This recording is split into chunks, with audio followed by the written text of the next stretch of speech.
আসসালামু আলাইকুম রহমতুল্লাহ।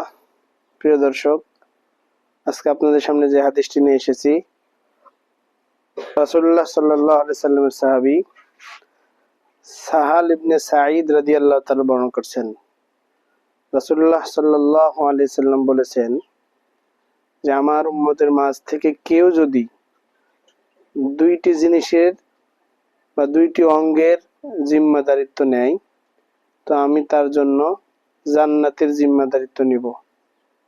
প্রিয় ভাই ও বোন, অবশ্যই আমাদের হয়তোবা কথাটি জানতে ইচ্ছা করছে, সে দুইটি জিনিস কি?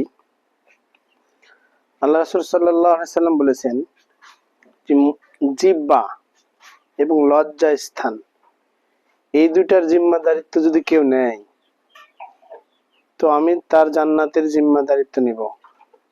প্রিয় ভাই ও বোন, আপনাদের উদ্দেশ্যে বলতে চাই, আমাদের যত গুনাহ এই জিহ্বা এবং আমাদের লজ্জা স্থান, এই দুইটির মাধ্যমে আমরা সংগঠিত করে থাকি। তাই আসুন, রাসূল আমাদের জান্নাতের জিম্মাদারিত্ব নিতে যাচ্ছেন। যদি আমরা দুইটা জিনিসের জিম্মাদারিত্ব নিই, অবশ্যই আমরা আমাদের জবান এবং লজ্জাস্থান হেফাজত করি, তাহলে পরকাল জীবন কল্যাণময় হবে।